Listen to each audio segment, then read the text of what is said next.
Today we're going to be talking about how to defeat an opponent utterly. Okay?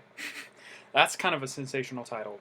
But what we're basically going to talk about is what would be some of the strategies in which you would develop such an accurate model of your opponent that you could literally make educated assumptions on what they're going to be doing in a particular situation and develop and correct and be able to basically make a mental model of your opponent so that you can, in the given situation, especially if it's a mental kind of game, it's a strategy game, you can literally, while they're thinking about what they're going to do next, you look to the side, you make a visualization of them with all their I will get into that, with all their mannerisms and everything else that you could possibly think of, and you ask them, hey, what's your gonna move?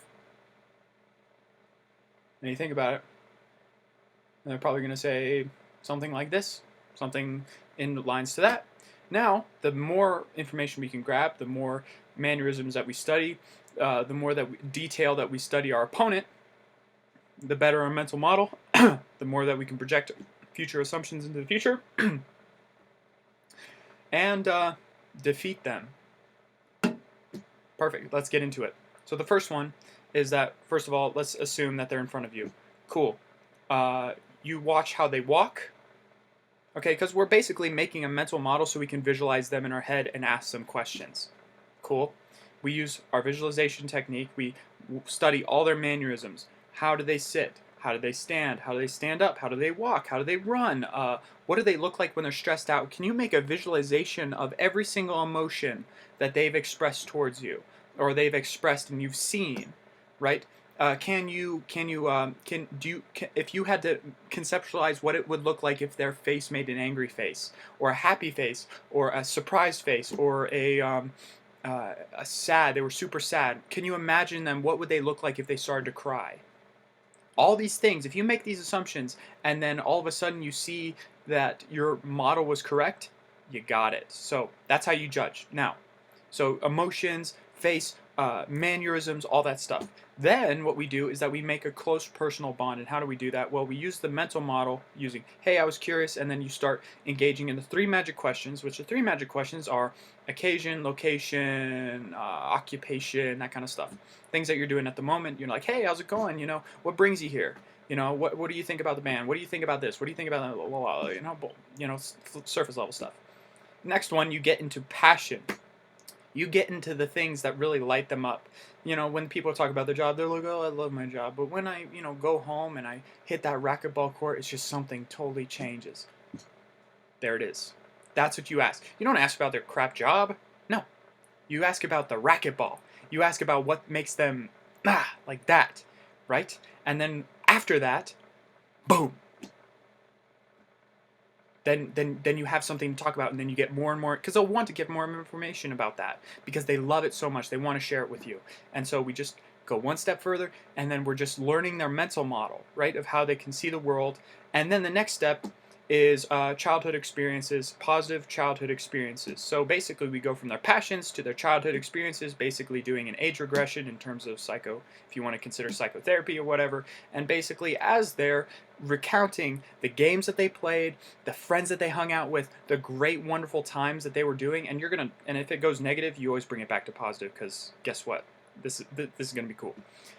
Since they're talking about their childhood and they're going to be looking at you and they're reliving all these positive emotions, guess who they're associating with positive childhood?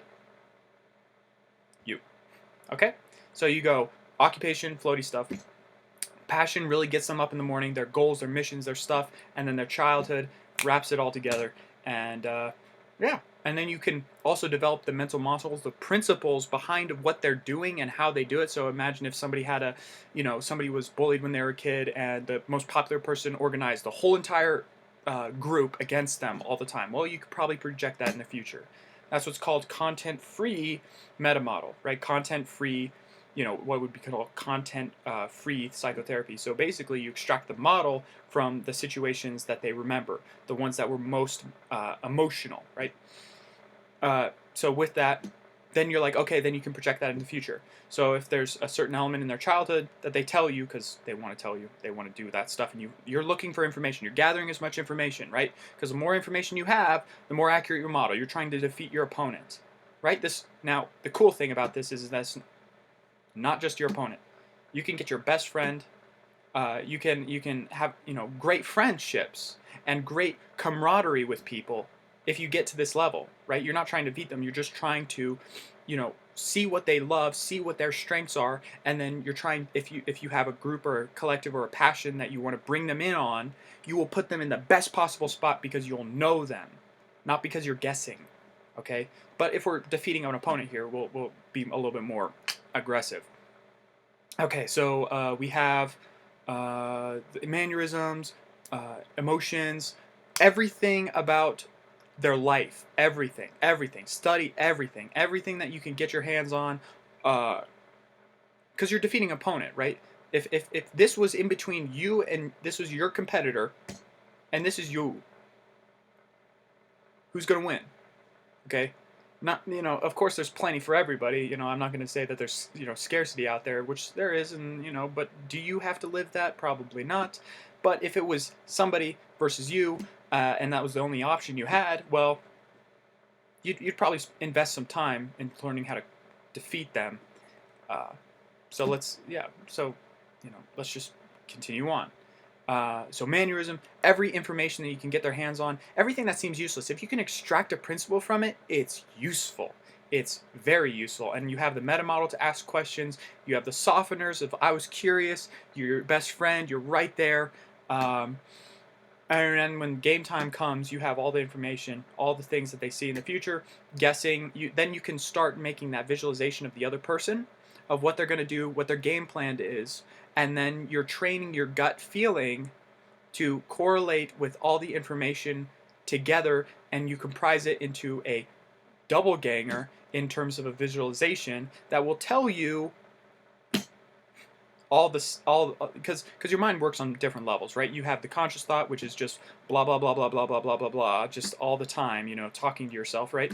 Then you have kind of like the daydreams and imagination. That's what we're working with now. Those are more deep to the mind than just words and stuff, right?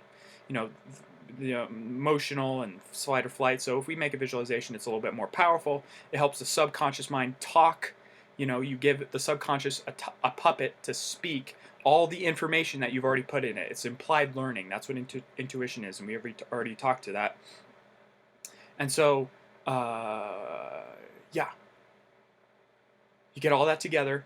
You make that visualization of the other person, and then all you have to do is just test. If you have an assumption, the puppet, the visualization, the tool is telling you, oh, there's a high likelihood that they're going to do something like this based on whatever. And then you're like, okay. Then you see if it happens. If it doesn't happen, then you study the result. You study what they actually did, and then that information goes in. And then you're like, oh, I bet they won't do this.